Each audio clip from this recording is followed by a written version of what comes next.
गासैनिसिमबो आंनि खुलुमनाय अननायखौ जासिहरग्रोनाय जाबाय। आसा खालामो नोंथांमोना गासैबो मोजाङैनो दं। स' आंबो दासान्दि इसोरनि अननायाव मोजाङैनो दङ। स' लोगोफोर, आं दा गोदान मोनसे भिडिअ लानानै फैलायबाय। स' बे गोदान भिडिअखौ नोंथांमोनखौ आसा खालामबाय गासैबो जोबजासिम नायगोन होननानै। लोगोसे जाय बिथांमोना आंनि चेनेलाव गोदानै फैदों अननानै साबस्क्राइब खालामना होबानो जाबाय। लोगोसे लाइक कमेन्ट खालामबानो जाबाय। स' आंनि गोदान भिडिअखौ नोंथांमोननो जोबजासिम नायगोन होननानै आसा खालामनाय थाबाय। आरो जुदि आंनि होननाय बुंनायाव देखायनायाव गोरोन्थि जायोबा नोंथांमोनखौ निमाहा होगोन होननानै आसा खालामनाय थाबाय। स' नोंथांमोना निमाहा होफिनबानो जाबाय।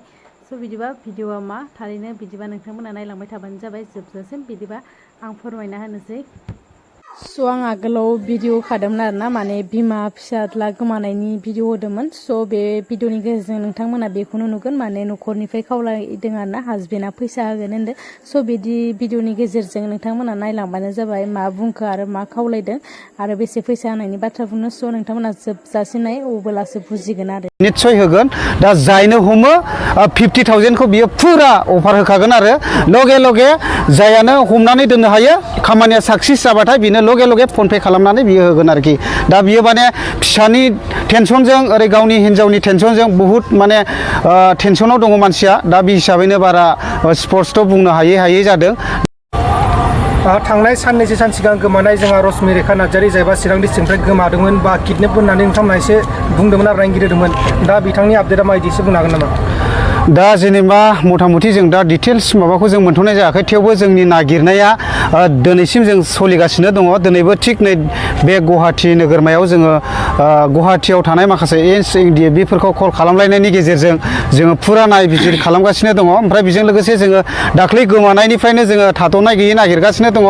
ओमफ्राय बेजों लोगोसे बे गुवाहाटिल' नङा, जों गोबांथार जायगाफ्रावबो दिल्ली, मुम्बाइ, बेबायदिनो बोजों बेंगलर, गोबांथार जायगाफ्रावबो जोङो बेबायदिनो खबर हरना दोनजोबनाय जाबाय। ओमफ्राय बेजों लोगोसे माखासे ट्रेन स्टेसन आरो बेजों लोगोसे फ्लाइट, बेबायदिनो एयारपर्टफ्रावबो जोङो गोबांथार मानसि दोननाय जादों, जाहाथे बेफ्राव गाखोनो थाङोब्ला जेन निस्सय नुयोब्ला बे मानसिखौ हमनानै लाखिथों होननानै।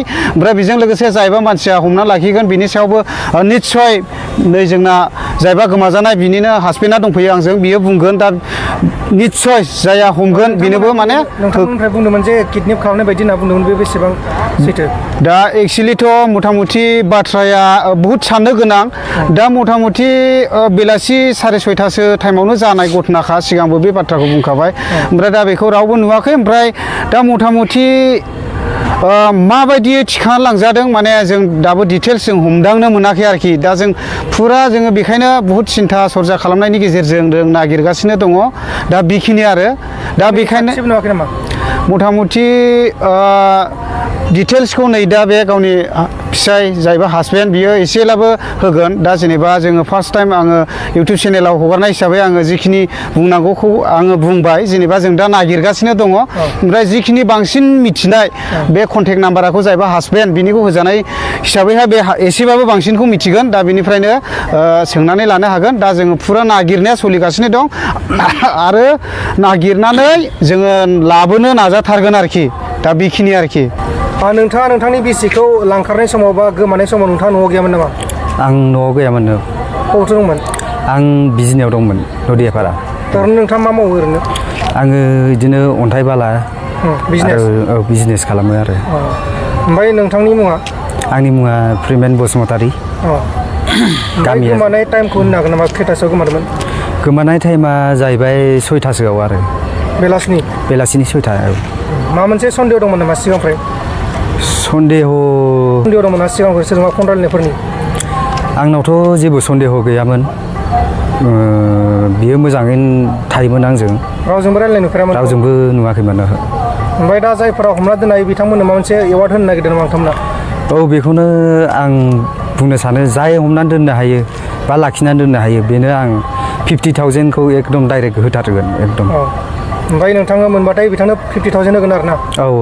नोंथांमोना खोनाबाय जानांगौ, बिथांमोना जायबा बिथांनि बिसि रश्मिरेखा नार्जारि माखासे फट' होगासिनो दङ।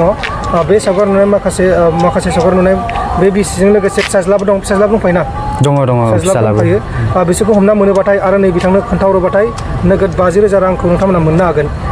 दा जेनेबा बियो सिगांनिफ्रायनो बुंगासिनो दं आरो दिनैबो नोंथांनि बेबायदिनो चेनेलनि दारैहाय बिथाङा निस्सय गावनो बुंखाबाय गावनि खुगाजोंनो दा बियो निस्सय होगोन दा जायनो हमो 50,000खौ बियो फुरा अफार होखागोन आरो लगे लगे जायानो हमनानै दोननो हायो खामानिया साक्सेस जाबाथाय बिनो लगे लगे फनपे खालामनानै बियो होगोन आरोखि दा बियो माने फिसानि टेनसनजों ओरै गावनि हिन्जावनि टेनसनजों बुहुत माने टेनसनाव दङ मानसिया दा बे हिसाबैनो बारा स्पर्ट्सथ' बुंनो हायै जादों दा बेनो आरो निस्सय गावनि खुगानिफ्रायनो मिथिनो मोनखाबाय आरो बुंगासिनो दंखायो बियो माने जायनो हमगोन बिनोहाय माने 50,000खौ बियो रोखा होखागोन आरोखि दा बिनि फिसाज्लाया बेसे गिदिरमोन फिसाज्लाया 7 बोसोरसो जाबाय होनदों बियो माने बङाइगावनि ट्रिनिटि इंलिश स्कुलाव फरायदोंमोन ना औ क्लास बेसेबां होनदोंमोन क्लास 2 फरायगासिनो दंमोन आरो मानसिया ओमफ्राय दा बिनिखायनो आंबो नैबे ब्रादारनि चेनेलनि दारै आं बेखौनो रिकुवेस्ट खालामहरगोन जोंनि जेसेबांनाखि बर' आइ आफा बिदा फंबाय बिब' बिनानावनिसिम